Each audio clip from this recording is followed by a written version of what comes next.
pagi, Bapak, Ibu, dan Saudara yang terkasih dalam Tuhan. Kita akan bersama-sama merenungkan kebenaran firman Tuhan dan kita awali dengan berdoa bersama. Bapa di surga, terima kasih Engkau baik buat kami. Dan kalau sebentar kami nak merenungkan sebagian dari firman-Mu, Tuhan layakkan kami. Sehingga kami boleh mengawali seluruh kehidupan kami dengan firman-Mu. Terima kasih. Di dalam nama Tuhan Yesus Kristus kami berdoa, kami mengucapkan syukur dan kami alaskan doa ini. Haleluya. Amin. Tema renungan pada hari ini adalah karya Roh Kudus dalam hidup keluarga, dan kita akan mengawalinya dengan dua buah ayat yang terdapat di dalam Efesus pasal yang ke-1 ayat yang ke-17 dan 18 yang demikian bunyinya. Dan meminta kepada Allah Tuhan kita Yesus Kristus, yaitu Bapa yang mulia itu, supaya Ia memberikan kepadamu roh hikmat dan wahyu untuk mengenal Dia dengan benar, dan supaya Ia menjadikan mata hatimu terang, agar kamu mengerti pengharapan apakah yang terkandung dalam panggilannya, betapa kayanya kemuliaan bagian yang ditentukannya bagi orang yang kudus. Subtema pada hari ini adalah keluarga yang bahagia. Nah, setiap orang memiliki definisinya sendiri tentang keluarga yang bahagia. Ada kelompok orang yang mengatakan bahwa keluarga bahagia adalah keluarga yang berkecukupan dari sisi ekonomi. Ada lain mengatakan bahwa keluarga yang bahagia adalah keluarga yang terpandang, barangkali dia terkenal, yang belum tentu karena kekayaannya. Tetapi ada juga orang yang mengatakan bahwa orang sekarang ini cenderung mengatakan bahwa keluarga yang bahagia selalu diukur dari situasi ataupun kebendaan yang dia menempuh. Dan itu berarti maka hanya orang-orang yang kaya saja yang akan menjadi bahagia. Padahal bukan seperti itu. Atau orang-orang yang terpandang posisinya, maka dia akan disebut sebagai keluarga yang bahagia. Tetapi mari kita lihat, sebetulnya apa yang membedakan antara sebuah keluarga yang dipimpin oleh Roh Kudus dan keluarga yang di luar itu. Dipimpin oleh Roh Kudus atau dipimpin oleh Tuhan, maka keluarga ini akan selalu mengutamakan tujuan atau kehendak Tuhan yang menjadi dasar dari setiap tindakan dan apapun yang dilakukan oleh keluarga ini, atau gerak-gerik kehidupan mereka selalu berorientasi kepada kehendak Tuhan yang mulia. Nah, saudara sekalian, tujuan utama dari Tuhan Allah kita membentuk sebuah keluarga sebenarnya adalah untuk menggenapi rencananya. Rencana apa itu? Yaitu mewujudkan kasih-Nya dengan melahirkan generasi-generasi yang takut akan Tuhan. Generasi-generasi yang hormat akan Tuhan. Generasi-generasi yang tertib menghormati Allah, lalu melakukan seluruh kehidupannya dengan kebenaran, bukan dengan kebetulan. Nah, keluarga juga merupakan sebuah tempat yang ideal sebetulnya untuk pertumbuhan spiritual dan pertumbuhan karakter. Mengapa? Karena di dalam keluarga, waktu terbanyak dari setiap anggotanya ada di sana. Pekerjaan, sekolah, hanya bagian dari sebuah rangkaian waktu yang ada dalam keluarga itu. Nah, di dalam keluarga juga sebetulnya di sana akan terjadi sebuah perwujudan cinta kasih, perwujudan persatuan, perwujudan ketaatan, perwujudan kesetiaan sebagai sebuah kelompok atau sebuah lingkungan kecil yang diikat dengan tali kasih dari Tuhan, dipersatukan oleh Tuhan. Kalau kita rindu menjadi keluarga yang dipimpin oleh Roh-Nya Tuhan, tentunya kita harus berjalan dalam kebenarannya. Kita mentaati aturan yang ada di sana. Tetapi sebagai manusia biasa, maka sesungguhnya seorang pria, seorang wanita, sebagai bagian dari keluarga, dia masing-masing memiliki kebutuhan yang seyogianya dipenuhi bersama-sama untuk kemudian menciptakan sebuah kebahagiaan karena dipimpin oleh rohnya Tuhan. Terus sekalian, mungkin ini jarang dibahas di dalam banyak kegiatan yang sifatnya sesuatu yang rohani, ya. Apa sebenarnya kebutuhan wanita? Saya tidak menyebutkan semua ini, tetapi hanya sebagian. Kebutuhan wanita yang pertama adalah dia mengalami kasih. Wanita mana yang mengharapkan setelah dia ada dalam ikatan keluarga, dia mengalami kekerasan dalam rumah tangga atau KDRT? Saudara dapat baca di dalam Efesus pasal yang kelima ayat 23. Wanita membutuhkan kasih.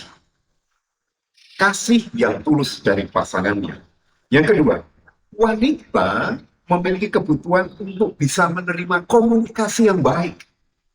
Wanita juga ingin menerima sebuah keterbukaan dari pasangannya dalam sebuah keluarga. Keterbukaan, komunikasi yang baik, tidak lepas dari ketaatan kita kepada kebenaran firman Tuhan yang dipimpin oleh Roh Kudus itu sendiri. Dan yang jelas, wanita juga membutuhkan sebuah kecukupan dari sisi keuangan. Tentu bukan berarti wanita harus mewah-mewah, tidak, ya. Tetapi di sisi lainnya adalah wanita membutuhkan sebuah komitmen. Wanita memiliki kehalusan perasaan yang merindukan ketika dia diikat dalam persatuan keluarga, ada komitmen yang dipegang oleh pasangannya. Itu akan membuat seorang wanita dan keluarga menjadi bahagia. Nah, bagaimana dengan kebutuhan pria? Supaya kemudian sebagai bagian dari keluarga, bisa menjadi keluarga bahagia yang tetap dalam koridor dipimpin oleh Roh Kudus. Pria memiliki kebutuhan, maaf ini jarang dibahas, adalah kebutuhan seksual. Ya, itu bisa banyak seperti ada di dalam Alkitab kita. Kemudian seorang pria juga rindu didampingi oleh pasangan yang menarik. Pasangan yang menarik bukan berarti didampingi oleh wanita paling cantik sejagat. Bukan. Menarik berbeda definisinya dengan sebuah kecantikan semata. Menarik bisa berbicara dengan bagaimana dia berpakaian secara rapi. Menarik adalah satu bentuk, misalnya wanita bisa berkomunikasi dengan santun, bagaimana wanita bisa menata rumah tangganya dengan baik, kemudian juga wanita yang cerdas, yang bisa diajak berpikir bersama-sama, itu juga merupakan sebuah bagian dari kebahagiaan keluarga dan seorang pria. Dan yang berikutnya, pria juga butuh didukung oleh seorang wanita yang dihadirkan sebagai pasangannya. Dan yang keempat, sesungguhnya kebutuhan dari pria itu sendiri adalah dihormati. Karena apa? Karena memang dari sananya pria adalah seorang pribadi yang dia memiliki apa ya? Memiliki sebuah pikiran, perasaan yang melindungi pasangannya. Itu adalah kebutuhan dari wanita dan kebutuhan pria. Nah, kalau kita rindu menjadi keluarga bahagia yang disertai, dipimpin oleh Roh Kudus dalam hidup keluarga kita, maka menurut saya ada beberapa hal yang bisa kita kerjakan di dalam bimbingan dan penyertaan dari Roh. Yang pertama adalah memiliki mesbah keluarga. Pada saat ini, keluarga yang berkumpul dalam waktu yang panjang relatif jarang sekali. Karena kepala keluarga dituntut dengan pekerjaannya, wanita dituntut dengan kesibukannya, bahkan anak-anak dengan acara pendidikannya. Tetapi saya ingin katakan, bila saudara dan saya ingin memiliki keluarga bahagia yang disertai dan diberkati oleh Allah kita, maka gunakan, upayakan ada yang namanya mesbah keluarga. Ada pujian, ada doa bersama-sama, bahkan membahas tentang kebenaran firman Tuhan. Yang kedua, saudara sekalian, ajar anak-anak kita, cucu kita, untuk mengenal sejak dini. Bahkan kalau perlu, ajarin mereka untuk selalu terhubung dalam doa. melalui makan bersama pada malam hari, waktu yang ideal untuk berkumpul karena mungkin pagi atau siang tidak ada kesempatan itu. Yang ketiga, bersama dengan keluarga kita, upayakan kita mengambil bagian dalam pelayanan kepada Tuhan. Bukan sebagai satu bentuk tampil di muka umum, bukan sama sekali.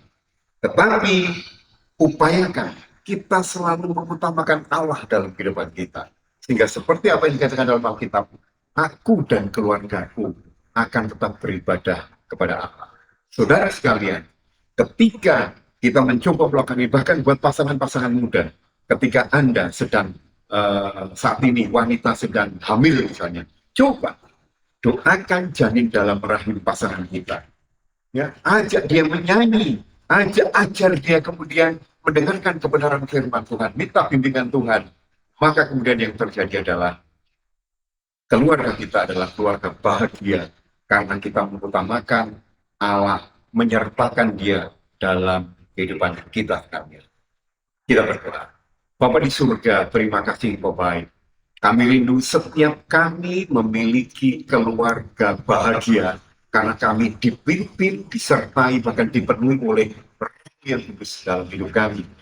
Ajari kami untuk mau menggunakan waktu kami untuk membuat mesbah doa dan pujian kepada Engkau. Kami juga semakin tekun untuk mencari kebenaran firman bersama dengan keluarga kami. Demikian juga memiliki tekad untuk kami melayani Engkau karena kami mengasihi Engkau sebagai perwujudan syukur dan terima kasih kami karena Tuhan sudah menyelamatkan kami. Terima kasih Tuhan. Dalam nama Tuhan Yesus Kristus kami berdoa, mengucap syukur dan alaskan doa ini. Haleluya. Amin. Semangat berkarya. Jadikan Roh Kudus sebagai pribadinya Tuhan yang memimpin Bapak, Ibu, Saudara, dan saya. Tuhan Yesus memberkati.